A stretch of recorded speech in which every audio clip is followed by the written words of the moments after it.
তিনি সাংবাদিকদের ক্যামেরার সামনে দাঁড়িয়ে কোরআন সম্পর্কে যে মন্তব্য করেছেন তা বাদুড়িয়ার ওই ঘটনার চাইতে আরো অনেক কঠিন ব্যাপার। তো দুদিন ফেসবুকে একটা ভিডিও ঘুরছে, একজন হিন্দু এমএলএ তিনি কোরআন সম্পর্কে বিশাল বাজে কটূক্তি করেছেন। যারা এখান থেকে টাকা বইয়ে নিয়ে কষ্ট করে মেহনত করে বেলডাঙ্গা মসজিদের জন্য লড়াই করছেন, আসলে তারা কি নামাজ পড়ে? যত মুসলমানরা মাথা গরম করবে ততই কিন্তু মুসলমানদের বিপদ ঘনিয়ে আসবে। আর আপনাদের মাথা গরম করার জন্য তারা কিছু মুসলমানকে পোষে, শত্রুরা কিছু মুসলমানকে পোষে। তারা কিন্তু আপনার বন্ধু সেজি আপনার মাথায় আগুন। শুনলাম বাবরি মসজিদ হবে, তাও কোথায়? মুর্শিদাবাদের বেলডাঙ্গা, মহেশপুর, শ্রীকাটি, জগন্নাথপুর থেকে মানুষও গেল, টাকাও গেল। বুঝতে পারেন?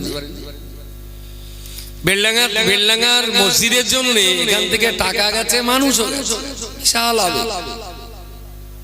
কিন্তু যারা এখান থেকে টাকা বইয়ে নিয়ে কষ্ট করে মেহনত করে বেলডাঙ্গা মসজিদের জন্য লড়াই করছেন, আসলে তারা কি নামাজ পড়ে?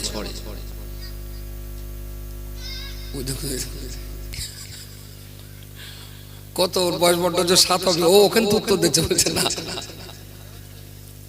শোনাও যাচ্ছে তাই না, শুধু শুনে বলি না, বুঝি বলি। কেনই বলিস আবেগ আমাদের শেষ করে। মসজিদ তৈরি হচ্ছে কি রোজা রাখার জন্য? মসজিদ কলমাখানি করার জন্য, কাওয়ালি করার জন্য? মসজিদ কিসের জন্য? মসজিদ নামাজ পড়ার জন্য। তা নামাজ পড়ার জন্য যদি মসজিদ হয়, সবচেয়ে বেশি উদ্বেগ দেখাবেন নামাজিরা, তাই না?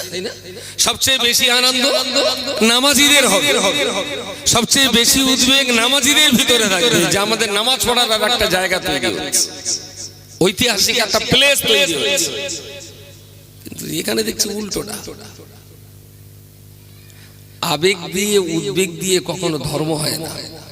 ধর্মের একটা রুহানিয়াতে আছে, দিনের একটা মৌলিক শিক্ষা আছে, দিনের কিছু একটা প্রাপ্তি আছে। সেটা না করলে না, সেটা না থাকলে না, ধর্ম করে মজা হয় না। প্রিয় শ্রোতা, আমি কোরআনুল কারীমের ছোট্ট একটি আয়াত পড়েছি, ইন্নাদ দীনা ইনদাল্লাহিল ইসলাম।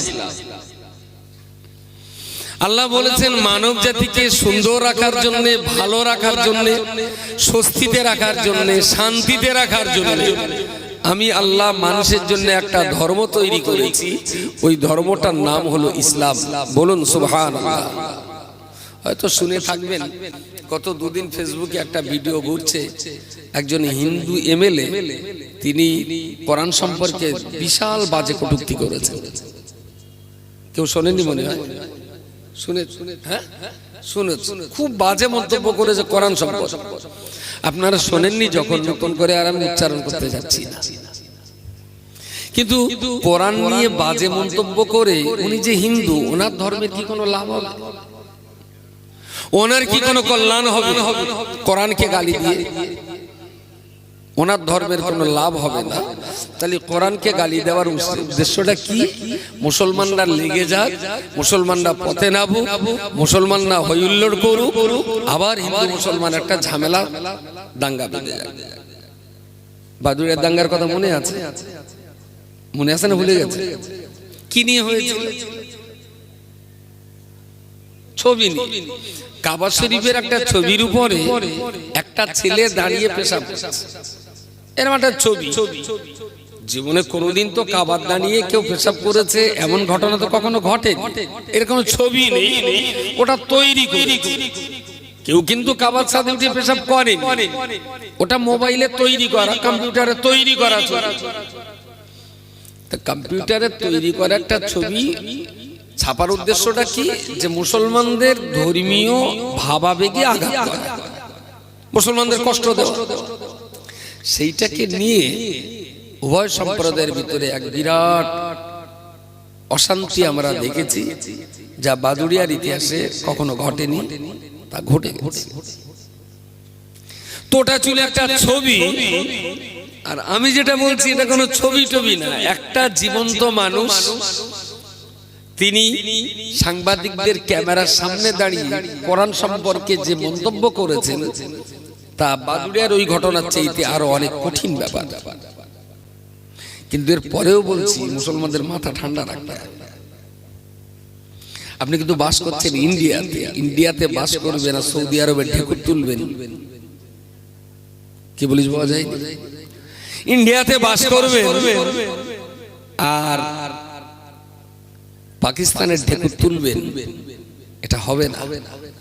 সামাজিক অবস্থান, ভৌগোলিক চরিত্র, আমাদের অর্থনৈতিক সমীকরণ, আমাদের শিক্ষার যোগ্যতা দক্ষতা, আমাদের সামাজিক মান, চারিদিকটা বিচার বিশ্লেষণ করে কিন্তু আমাকে পদক্ষেপ নিতে হবে। যত মুসলমানরা মাথা গরম করবে ততই কিন্তু মুসলমানদের বিপদ ঘনিয়ে আসবে। আর আপনাদের মাথা গরম করার জন্যে তারা কিছু মুসলমানকে পোষে,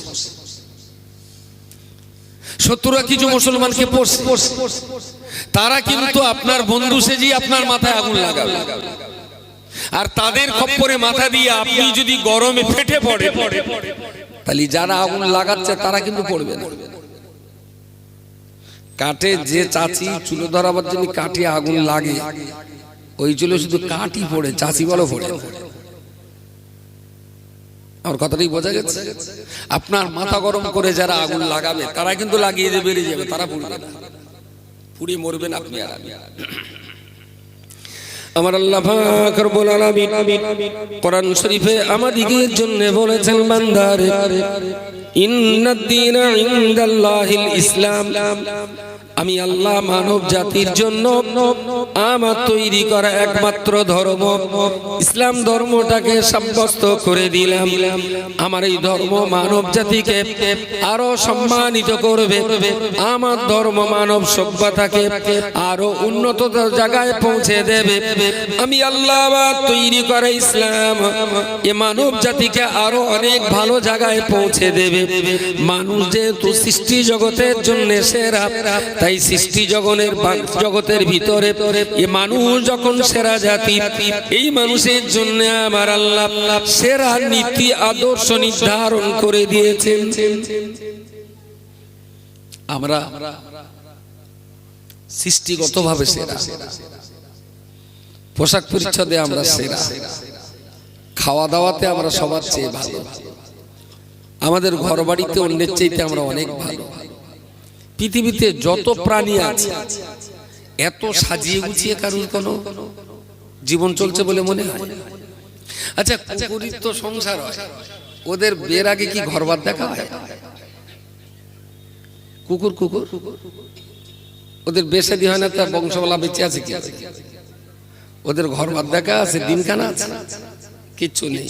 বেশাদি বেশাদি কিন্তু বাচ্চা কাচ্চা হচ্ছে। আর মানুষের যদি ওরম বিয়ে শাদী না করে বাচ্চা কাচ্চা হয়, কুকুর বিয়ে শাদী করে না, তাদের বাচ্চা হচ্ছে, এতে কুকুরের কোনো জাত যায় না। এখন মানুষও বিয়ে শাদী না করে যদি বাচ্চা হয়, তাতে মানুষের জাত ঠিক থাকে? আমার কথা বোঝা যাচ্ছে নাকি? শীতে আড়ষ্ট হয়ে যাচ্ছে, শীতে একটু পড়ছে, তবে একেবারে কাশ্মীর না। একজন ফোন করেছে, দুটো কথা বলবে, তো আমি বলছি তো তুমি বাড়ি আসবে কবে, আমার কাজ করতে হবে। বলছে হুজুর আমি এখন অরুণাচলে। আমি তোরও খেয়ে কাজ দিতে শীতে গেছিস অরুণাচলে, ওখানে তো এখন মাইনাস। তাহলে -4, তার মানে তাপমাত্রা যখন 0-তে নেমে আসে তখন পানি বরফ হয়ে যায়, বরফ হয়ে যাবে। এটা 0 না, বলছে -4। তাই বরফ হওয়ার পরেও আরো 4 ডিগ্রি ঠান্ডা বেশি। আমাদের এখানে আজকে 16, অরুণাচল প্রদেশে এর চাইতে 22 ডিগ্রি কম ঠান্ডা। তা আপনারা যা জড়সড় হয়ে একদম দলাসলা হয়ে রয়েছেন, মনে হচ্ছে যেন ডবল অরুণাচল প্রদেশ। সুবহানাল্লাহ বলার লাইন। আজকেও ঠান্ডা, তুলনামূলক বেশি 16 ডিগ্রি তাপমাত্রা আছে। একটু মহব্বত করে বলেন সুবহানাল্লাহ। তো ইসলাম হলো মানব জাতির কল্যাণের, শান্তির, উন্নয়নের একটা মাধ্যম। একটা মেশিন দিয়ে খেতে পানি নিয়ে যেতে হবে, তা এখানে যদি মেশিন ছেড়ে দেওয়া হয় তাহলে এই উঠোন ডুববে, ও উঠোন ডুববে, আর একটা উঠোন ডুববে, তারপরে আপনার শশা প্রচুর পানি নষ্ট হবে, আপনার ফসলও ভালো হবে। তো কি করা হয় না, সুন্দর একটা নালা করে ওখানে নিয়ে যাওয়া হয়। এখন নালা করতে গিয়ে দেখা যাচ্ছে নালা ভিজতে ভিজতে 5 মিনিট পানি যায়, আবার কখন কখন নালা কেটে আমার পানিতে লোকের খেতে চলে যায়। তারপরে হলো কি ঝামেলা টামেলা কিছু না, পাইপ পুরো গোল পাইপ ফেলে দাও, তাহলে এখান থেকে 1 ফোঁটা পানি পড়লে খেতে গিয়েও 1 ফোঁটা পাওয়া যাবে, মাঝখানে পানি নষ্ট হওয়ার কোনো ভয় নেই। তাহলে মেশিন থেকে খেত পর্যন্ত পানি যাওয়ার জন্য সবচেয়ে ভালো সিস্টেম পাইপ, পানি একটু নষ্ট হবে। তো আমরা অতীতে এত শ্যালো মেশিনও ছিল না, দমকলও ছিল না, সেউচিতে পানি তুলে খানার পানি খেতে দেওয়া হতো। তারপরে মেশিন আবিষ্কার হলো, ওই রকম একাত ডুবে তারপর আমার কাছে পানি যেত। তারপরে নালা করে দেওয়া সিস্টেম মাথায় এলো, তারপর এখন আধুনিক সিস্টেম পাইপ। এরপরে আবার হবে দেখবেন ওই খেতের তলাতে পাইপ বসিয়ে প্রতি 4-5টা খেতের ওখানে একটা করে পয়েন্ট ছাড়া, সে পাইপ আর মানুষ দেখতে পারবে না, সব মাটির তলা। যে সমস্ত মাঠে টিউবওয়েল দিয়ে চাষ হয় বেশিরভাগ ক্ষেত্রে মাটির তলা দিয়ে সব পাইপ লাগানো আছে। সিস্টেম কিন্তু উন্নত, যত দিন যাচ্ছে তত আমাদের সিস্টেম, পূর্ব সিস্টেম বাদ দিয়ে আমরা নতুন নতুন সিস্টেম কাজে লাগাচ্ছি, তাতে আমাদের লাভ হচ্ছে, খরচা কমছে, ফিডব্যাক বেশি পাচ্ছে। তো মানব জাতিকেও ঠিকঠাক মতো রাস্তার ধারের মেশিনটায় আমার শশা ক্ষেতটায় যদি পানি দিতে হয়, তো সবচেয়ে ভালো সিস্টেম হলো পাইপই করে নিয়ে যাওয়া। এটা যেমন আমাদের মাথায় ঢোকে, এটা যেমন আমরা বুঝি, তো এই দুনিয়া থেকে জান্নাত পর্যন্ত যদি মানুষকে পাঠাতে হয় তাহলে সবচেয়ে ভালো সিস্টেম হলো ইসলাম নামীয় পাইপের ভিতরে যদি মুসলমানরা থাকে, তাহলে ঠিক সময় মতো মুসলমানগুলো কোথায় যাবে? কোথায়? জান্নাতে যাবে। সেই পাইপটা কি আপনি ধরে নেন ইসলাম, আপনাকে গাইড করে ঠিক সময় মতো জান্নাতে আপনাকে পৌঁছে দেবে ইসলাম। কিন্তু দুর্ভাগ্য, মুসলমান যদি পাইপে না ঢুকতে যায়, কি বলি বোঝা যায়, যদি এরা পাইপে না ঢুকতে চায় তাহলে ওদের বোঝাতে হবে যে এই জন্যই তোমাদের জন্য ইসলামটা দরকার। এইটা যত সময় আপনি তাদের না বোঝাতে পারবেন তত সময় তারাও তো এই জায়গায় আসবে। তারা তো একেবারে উন্মুক্ত জীবন নিয়ে ঘোরাফেরা করে, ওদের মন যা চায় ওরা তাই করে। প্রিয় শ্রোতা মণ্ডলী, মনে রাখুন আমার আল্লাহ পাক রব্বুল আলামিন যে ইসলাম আমাদের জন্য দিয়েছেন, এই ইসলাম ধর্মটা আল্লাহ তৈরি করা। পৃথিবীর আরো অনেক ধর্ম রয়েছে, তবে কোন ধর্ম তো আল্লাহ তৈরি করা নয়, আল্লাহ পাকের তৈরি করা একমাত্র ধর্ম ইসলাম। আর ইসলামের আইন কানুন, ইসলামের নিয়ম শৃঙ্খলা, ইসলামের সভ্যতা ভদ্রতা, ইসলামের আদর্শ আর নৈতিকতা, এই সমস্ত কথাবার্তারা আল্লাহ পাক তো কোরআনের ভিতরে দিয়েছেন। ও বান্দা, মনে রাখতে হবে রব্বুল আলামিন আল্লাহ কোরআনের ভিতরে যে আইন কানুন তৈরি করে দিয়েছে, এইগুলোই হলো ইসলামের আইন কানুন। আর এই কানুন মোতাবেক যেগুলো আপনি নিজের জিন্দেগিতে কাজে লাগাতে পারবেন, যত আপনি কোরআন মেনে চলতে পারবেন, তত অধিক পরিমাণ আপনি এই দুনিয়াতেও যেমন শান্তি শান্তি পাবেন।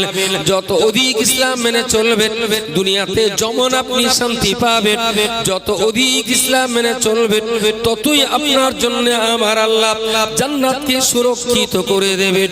জোরে সোরে বলুন সুবহানাল্লাহ। দুটো লাভ মাঝে মাঝে দেখেন, 1 কেজি সার্ফের দাম কত এখন? সার্ফ ওই জামা কাপড় কাচা কত? 1 কেজি সার্ফ 60 টাকা। মাঝে মাঝে 60 টাকাতে সার্ফ কিনলে একটা বালতি লালতি দেয়, বালতি ডিশ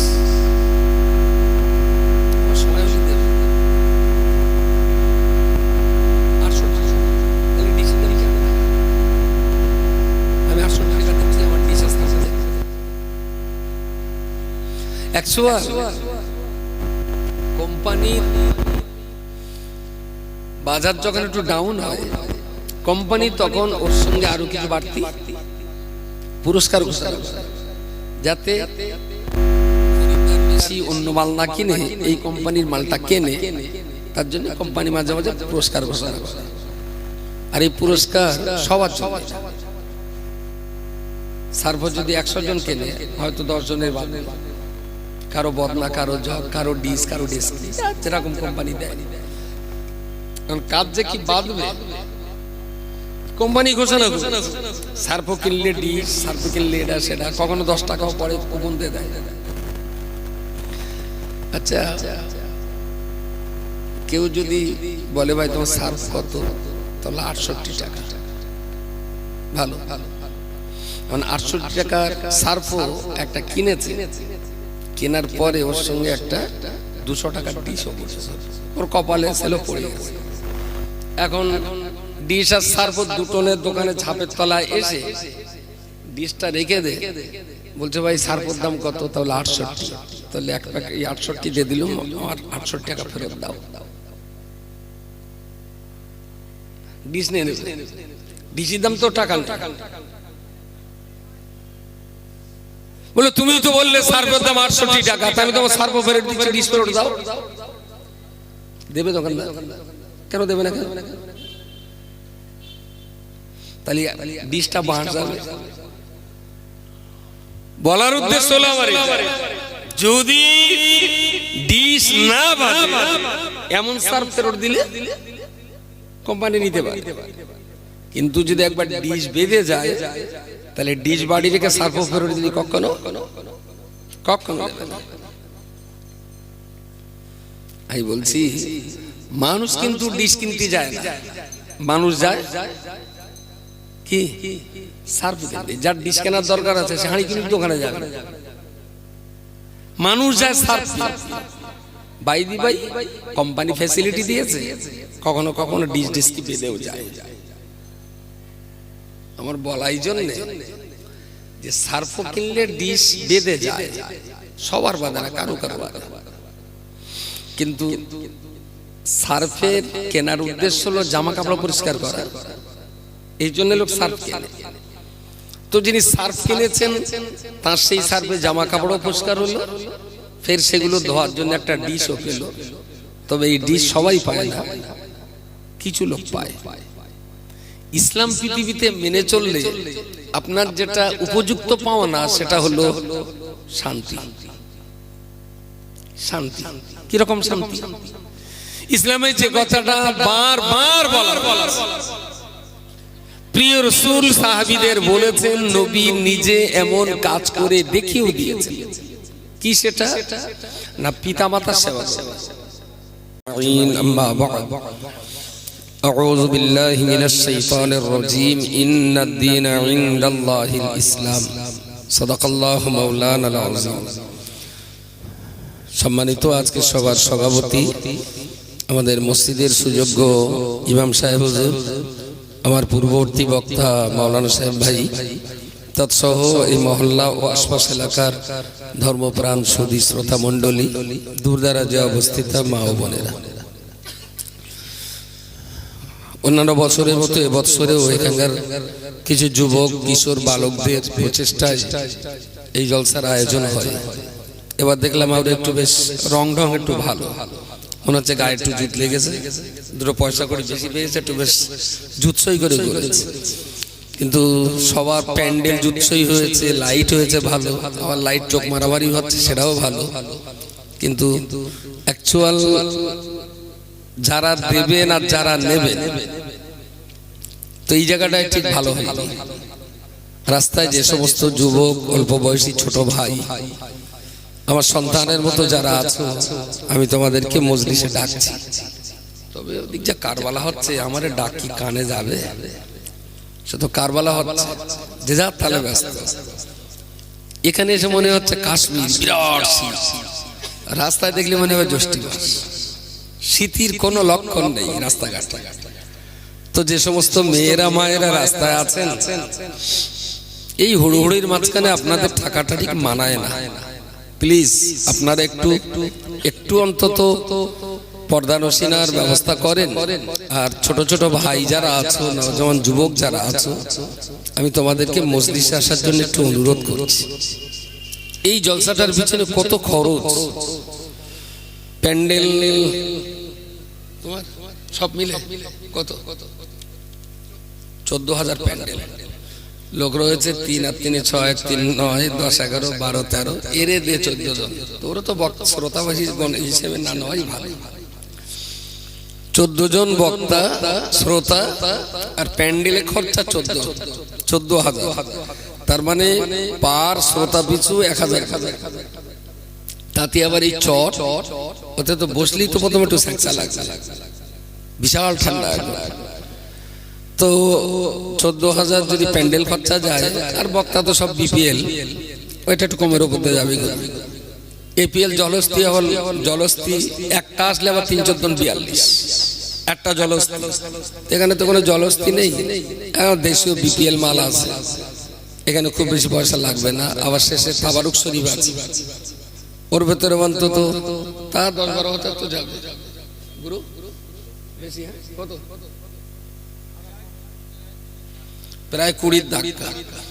ও বাবা, তো ওদিকে 20 এদিকে 14 34, তার মানে 40,000 50,000 টাকা গড় খরচা আছে। তো 50,000 টাকা এই মহল্লার মানুষই কিন্তু দিয়েছে, এতে আমারও চাঁদা নেই, আজহারেরও চাঁদা কিন্তু আপনাদের। তো আপনাদের এতটা পয়সা খরচা করে যদি সেই পয়সার মতো লাভ আদায় করতে না পারেন, তাহলে আপনাদেরই কিন্তু বোকামি করা হয়।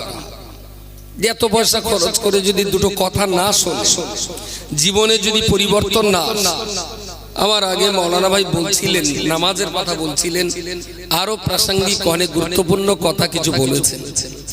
এই কথাগুলো আমাদের জানা আছে, তারপরেও বারবার করে আমাদের বলতে হয়, যাতে শ্রোতা মণ্ডলী, আমার সমাজ, আমার প্রতিবেশী, আমার পরিবারের সদস্য এই সমস্ত বিষয়গুলোকে অত্যন্ত যত্ন সহকারে পালন করতে পারে।